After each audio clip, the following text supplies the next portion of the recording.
Here we go. It's your coach, Pauly C. Austin, Texas. Today's masterclass is around expired listings. Now, expired listings are something I can get excited about because they were a huge part of my business in 2008 when I knew no one and I was fresh to the business. And look, expired listings are pretty cool because you can go from nothing to something literally overnight. And with expired listings, they were just a huge part of me taking 14 deals my first year, 32 my second year, my third year 52, and my fourth year 129 listings taken in year 4. Expired listings was a huge part of that. Now fast forward to Austin, Texas, where I've been on a 4-year hiatus with leadership. My first 6 months in the business, I closed 15 transactions. Again, a big part of expired listings. So let's jump into this awesome form of lead generation to get listings, because we all know how important listings are. Listings bring buyers, listings bring leverage. And so let's think about what expireds are doing for a minute, right? You're an expired listing, your property comes off the market, it failed to sell over the course of the term of the contract, 90 days, 6 months, whatever it is, your contract expires and you fail to sell.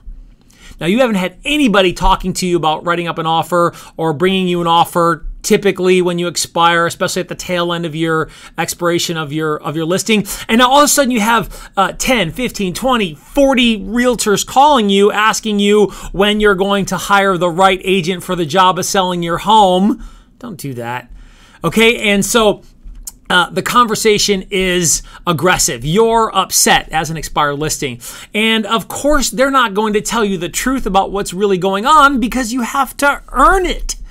And so many times I'm seeing people that are trying to call expired listings and they're asking a question and then giving up. They're getting sucked into the negativity and the reflexive resistance that the expired listing is projecting because they don't know what they're walking into. They don't have identity with who they are. And so because they don't know the conversation well and they're not equipped skillfully, because this type of reward, a huge reward, requires huge skill set. So think of who you are when you're walking into an expired listing conversation. They've failed to sell. They're upset. This is an emergency because they wanted to sell. I mean, the intention was to get the property sold. It didn't happen. Okay, so you're an emergency responder. You're walking into an opportunity, but just like an emergency responder, people are freaking out. Emotions are heightened, and you have to remain cool, calm, and collective in the conversation with the right skill set to be able to maneuver through that initial resistance and ask great questions. Ask them well, like you care. Being in the moment with them upset, because if they are upset, and often they are upset because you haven't called earlier enough, you're calling at 9 a.m., way too late, and they've already experienced 20, 30, 40 phone calls. And so you're getting somebody who's not happy. And your ability to continue to ask questions well, meaning with care and with curiosity, with meeting them in the moment where if they're ticked off, being ticked off with them, because when you can appreciate their state, they're upset, and you're acknowledging that they're upset through your own tonality, being upset with them can help pace you and lead into these additional questions. So ask great questions, ask them well, and then finally listen carefully.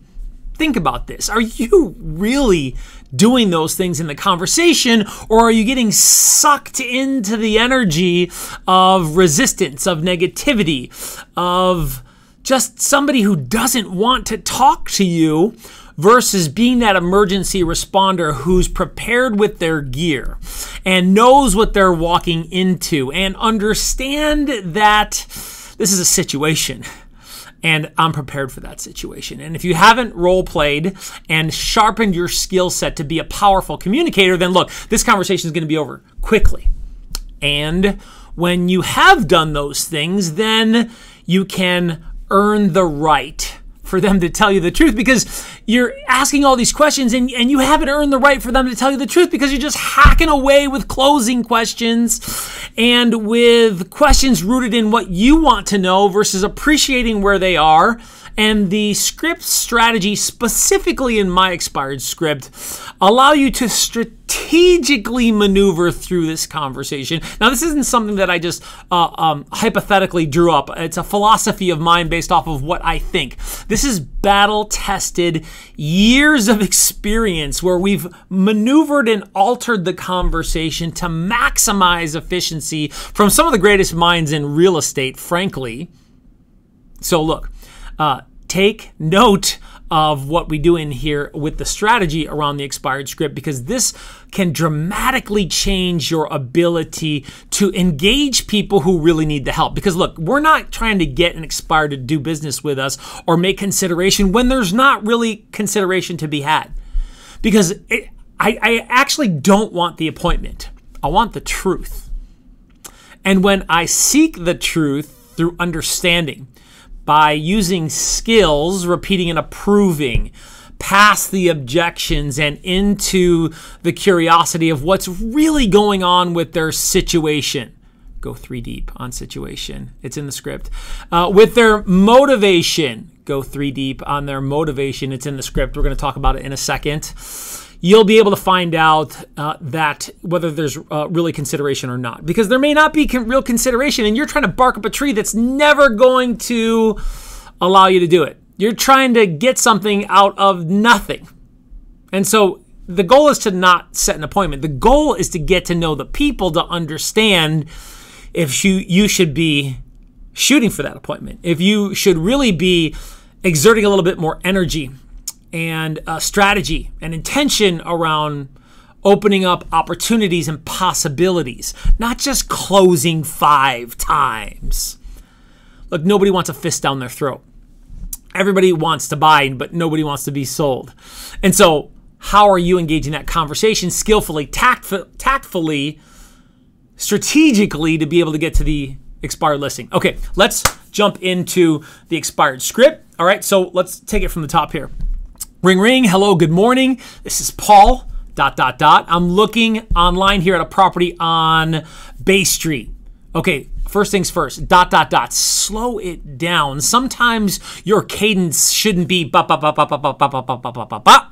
Your cadence needs to slow down. And those little ... are indicators for you to slow down. Take a breath. Emphasize certain words by pausing and then continuing to deliver. Now, you may not follow these ... exactly everywhere, but they're in the script to help you and remind you to slow down. Now, saying the street name only allows some familiarity. Okay, I want familiarity with the conversation, not the agent who's looking to interview for the job. First and foremost, I'm trying to find out what's going on. And so right off the bat, I want familiarity. So don't say 123 Main Street, Rochester, New York. Hey, I was wondering about that property on Main Street. It was for sale. Now, you don't need a new script for old expireds. It's right here built into my script. It was for sale a while back, a couple years back. You should have that data in front of you, those notes in regards when the property came off the market. We do. Even if you're feeding it from one platform into another, we'll use RedX and we feed it into Mojo and we map that data in. So it was for sale. Maybe you say a while back because it's an old expired. It was for sale. Did you sell that property? ... or were you still the owner? Every time they answer that question, 100%. They answer and then bang, it's identification. I'm Paul. I'm with the Vision Group here in Austin, Texas. And that's why I was calling to see if you'd still consider an offer. Now, I didn't say I had an offer. Didn't say I had buyers.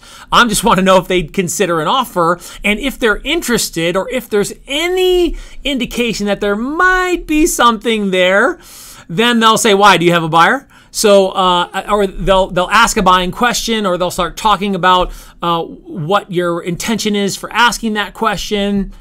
Now, again, this was to them saying that, yes, they still are the owner. Okay. Now, what happens if they say, no, wrong number. Well, hey, I'm sorry, I can take you off our list. Maybe you owned it at one time or rented it. Happens quite frequently, actually, when you're calling expired listings or withdrawn listings. These are expired or withdrawn. Since I have you on the line already, ... what were your plans to buy or sell real estate this year?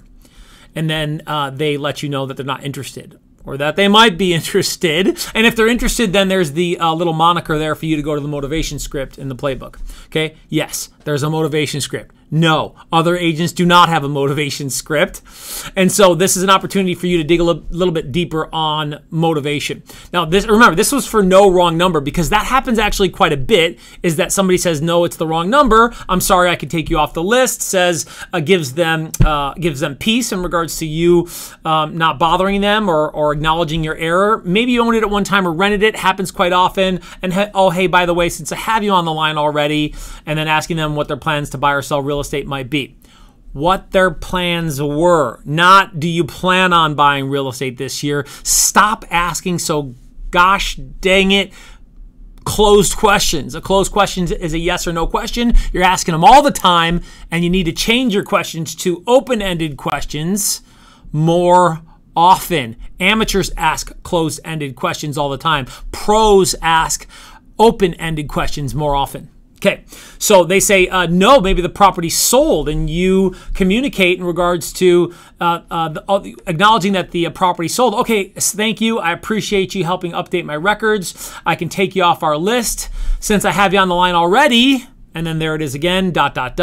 What other plans did you have to buy or sell real estate this year? Some of these people have other properties. Some people may ask you about the market conditions, and this is an opportunity for you to be able to explore possibilities or opportunities because you're asking good questions, because you're asking them well, because we've taken listings from wrong numbers. From the we've explored new listing opportunities for people who own multiple properties and they've sold that property already.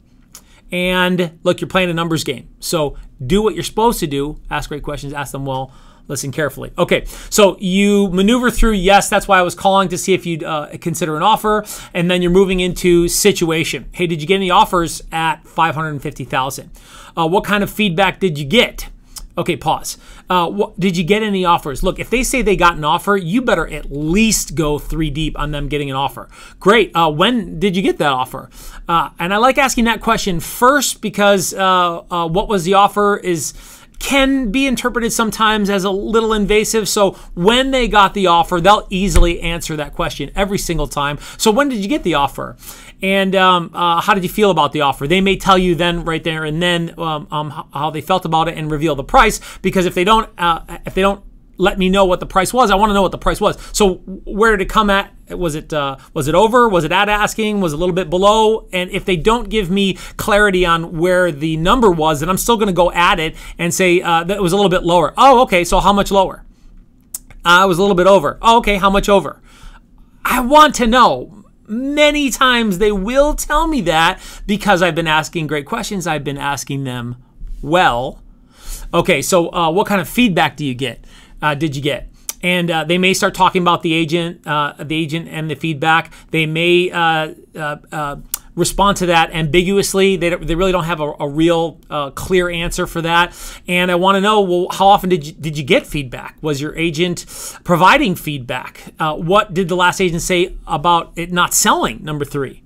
Okay, and how did you feel about that? And what kind of information was provided to you? Look, asking questions off of these questions is critical for you extracting more information, because that's your job right now, is to extract information so you can find out what happened. So what do you think stopped it from selling? Okay, look, now you may still get pushback here in situation because you may not have earned trust yet. You may not have developed the rapport yet. And the single most important tool you can use is to repeat and approve through the objection or the resistance and back into these questions. Hey, look, I told you I'm not doing anything right now. Hey, Mr. Seller, I completely appreciate that. I hear you loud and clear. You're not doing anything right now, and I wouldn't expect you to do anything right now. So just wondering, though, what did the last agent say about the property not selling? Many times they're answering that question because I'm asking great questions. I'm asking them well. I have tight response gaps. Okay, my response gaps are they respond, I respond, they respond, I respond, they respond, I respond. I mean, you're right there responding every time that they respond. There's no weird gaps in trying to figure out what to say because I'm comfortable understanding that I want to get a better idea of what's going on here. I'm confident in knowing where I'm going in the conversation. And so those response gaps are nice and tight, and I'm able to repeat and approve the rejection, the resistance at a high level, and move into these better questions. Okay, after extracting on situation and motivation, and remember, the questions off of the questions are so critical on you doing that. For situation as you're moving into motivation. Man, this looks like such a great area. I mean, where would you go next? I usually splash in this is such a great area. Why would you want to even move from this area? Where are you thinking about going next? And kind of that takeaway where like, look, I don't really care if you want to move or not. I'm just wondering, where were you going to go? And what was the biggest benefit if you did sell? And dig on that. What would be important about going to Florida? I understand going to Florida to be closer to mom is important to be there for your mom. And ultimately, what does that do for you? Okay, I'm running through 2, 3, and 4 here. Because if you don't get comfortable in talking about motivation and you don't come back to it if they give you a big stiff arm on the front on digging in motivation, or they're so ambiguous, which they will be vague when you ask them what's the biggest benefit. And you got to not be weird and get warm with the motivation. This, my friends, is what differentiates the amateurs from the pros.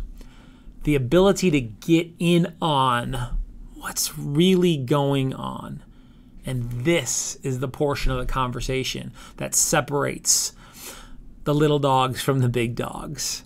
And look, you're going to get ambiguity. They're going to be vague about what's going on. They are going to resist this. And you may not be able to dig in on deep on it right now. And you may need to find an opportunity to come back to this. And maybe it's not even on this call. Maybe it's the second call, or the follow-up, or the pre-qualification of the appointment. But you got to dig in on this and find out what is the biggest benefit, what's important about that, and what does that do for them. And as you're repeating their answers and approving them, and then moving into what's the biggest benefit, what's important about that, what would that do for them, then the deeper you go into the core of what is really going on, because you're a salesperson and you're a stranger, and they don't want to tell you what's going on until you don't get the truth. Remember, I said you have to earn the truth. And so this is the core for you making a human connection to find out what's going on. Because nobody wakes up and goes, I think I'll sell my property today. Or they say, well, if I get my price. Well, look, there are people out there that it's only about price, but that's a smaller piece of the pie in regards to people who put their property up for sale. Most people, a heavy majority of people that put their property up for sale, it's about something. And maybe they've lost track of that something. Or maybe they haven't thought about that something. Or maybe they've been discouraged about that something. And all you're doing, because you're asking great questions, you're asking them well, is exploring what that was. And in that, possibly reigniting what's the opportunity to move towards that of what's happening. Okay? All right, so trial closes is the movement towards the close. And look, here's when you would use a trial close. You use a trial close when the conversation is just falling apart, and you're up in situational questions, and the conversation is falling apart, and that phone's going from here to here. They're about to hang up on you, right? And so you shoot out a trial close. Hey, if you had an offer and it made sense, you're going to consider it, right? If there is a financial advantage to sell now versus waiting, ... Could I share that with you? Now, again, you may use a trial close when the conversation is falling apart, and you shoot that out there to resuscitate the conversation. And ultimately, that's to get back into situation or motivation, because you haven't finished that yet, and you need to get back in there and do that because that's your job. Find out what's going on with situation, find out what's going on with motivation to have a good conversation. Now, you also may use trial closes towards the end where you've gone through situation, you've gone through motivation, and then you're setting them up for the big close, okay? And you drop a trial close. Hey, if I had a buyer between now and the next few weeks, the next couple of months, what should I do? Okay, now the reason why it's next few weeks, next couple of months is that if they're in a 90-day window and they say, well, call me, okay, well, then our next best step really is to have a conversation, and that's what I like to call the value close for my team, is being clear with value that you bring, and what that does for them specifically, because a big error people make is they talk about what they can talk about, but they don't preface how it can benefit them. Okay.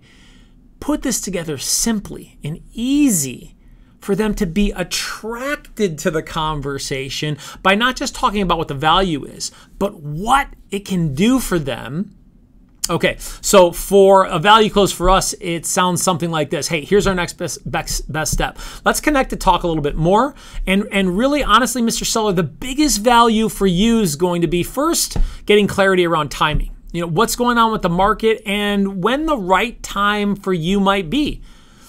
Second, we can talk about inside market information, and really that's market data that you cannot find online. Okay, pause. Now, in Texas, they don't post sold data, so it's easy for us to say market data that you cannot find online.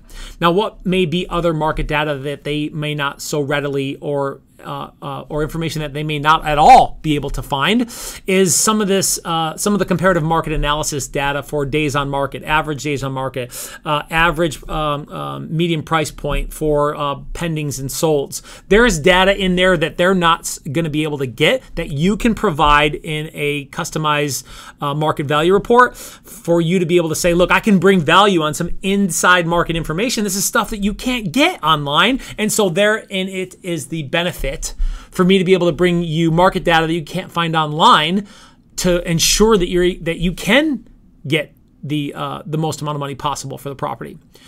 Third might be options to get multiple offers, and now we've actually switched this a little bit to options on how to sell for the highest price possible. That's how we've maneuvered that third option there. Now sometimes we're running through all three. Sometimes we're just using one and then using the second for a backup when they resist and they push back after that first try to close, because they do that.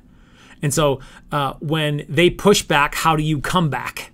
When they push back, how do you come back to get a little bit more in depth with an opportunity or a possibility to explore with value that clearly communicates how it can be a benefit to them? Okay, now with the value close is you finishing off with, hey, I appreciate you're not going to do anything unless it makes sense for you. This is just going to be a conversation, and then you can figure out what you're going to do from there. I don't mind coming over. I can stop by Tuesday at 4 or Wednesday at 6. Okay, first things first on the to finish up the value close is striking commitment. So important because an appointment equals commitment to them. An appointment equals commitment. So you got to make sure that you consciously bring that up. That look, yeah, there's no commitments here. Maybe you even say that. We say, look, we appreciate you that you're not going to do anything unless it makes sense for you. That's a way for us to strike value on the vision group. Okay, but however you do it, you need to strike commitment at the onset and then assumptively close because you take control, because people follow leaders and they want to follow people who are confident, and asking meekishly or sheepishly, hey, do you mind if we meet? Could we just sit down and talk a little bit? Come on, man. Nobody's going to follow that. They want to follow somebody who's strong. They want to follow an agent who understands that they're confident in direction and with clarity. And so striking commitment addresses that subconscious last-ditch effort for them to resist again, which they will do. Okay? And so if you beat them to the punch first, then you're able to address that objection that, hey, look, this is not about commitment. This is about having a conversation. And then you're going to figure out what to do from there. Okay, the last piece of that was the nurture, where, look, some people just are not ready and it ain't going to happen.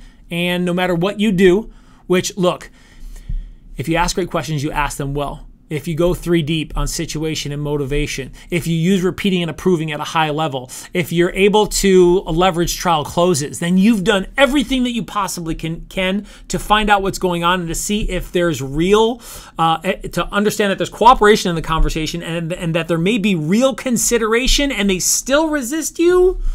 Look, there's nothing you can do. You did it. Okay? You did your job. Congratulations. Rinse and repeat. Okay, now that doesn't mean throw these guys away. Maybe you need to follow up with them. And there's a lot of nurtures that we are doing with expireds and expireds that we are taking from people that we've nurtured over a period of 6, 9, 12 months. Now, how long do you nurture people for? That's up to you as far as developing a standard in your business on how long will you nurture somebody. Ours is 12 months. We'll make an exception for over 12 months, but it can't be too much further over 12 months, and that really is an exception. So maybe, Mr. Seller, I can earn your business in the business sometime, ... in the future. Is that okay? I mean, they say yes like 9.5 times out of 10, they're saying yes, okay? Because they just think that's the blow-off and that you're not going to follow up with them, which most agents don't or are not even prepared to do, but you are. You have your CRM set up for following up. You do follow up a specific time of day. Do you? Okay, so maybe I can earn your business sometime in the future. Is that okay? They say yes every time.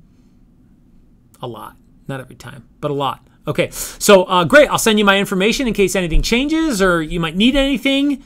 What's the best email address for you?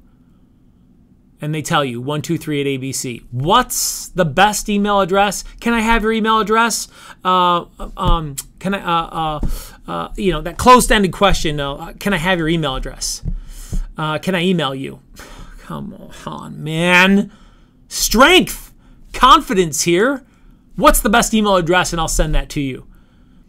Now, while 8 or 9 say, yeah, no problem, you can follow up with me in the future, maybe 7 to 8 provide the email, but a majority provide the email. I'd say it's definitely a majority do provide the email. Now I have their phone number, I have their email, I have their address. Well, guess what? They're getting put on a market value report that goes out monthly. They're going to get my monthly email on my market status update where I do a video and I talk about what's going on with the market. And they're going to get that email to them in video format. And I will put them in my CRM for a quarterly follow-up to stay in touch and develop the relationship. Hey, by the way, you getting those emails on value reports? Hey, what did you think about the last email on what was going on with the market? So are you still on course for putting your property on the market when the tenants are out of there in June? You create that conversation to go back in on the follow-up for what's going on, any information that you've missed, reassessing information that they are already giving you. Hey, if you can't get excited about expired or withdrawals and you're a killer, I mean, you intend to go and create relationships at a high level and you ain't afraid to do it. And you understand that helping expireds and withdrawals are helping people who need the help and want the help and who are looking for somebody who has the guts to lead them. That's the type of agent that goes after expireds. Not everybody's built for it, and that's okay. And not everybody does it, and that's okay. Because there's a million different ways to generate leads in real estate, and that's awesome. And expireds are a fantastic opportunity if you're up for it. If you're willing to get uncomfortable to develop the strength of being a powerful communicator, that's what Real Sales Talk is all about. That's what my business is all about. Hey, you need anybody, you have anybody in the Austin area, the greater Austin area, whoever needs help, hey, we'd love to be able to provide service to them to buy, sell, or invest, and continue to follow. Subscribe, Real Sales Talk, YouTube, Facebook. Hey, appreciate you. Stay tuned.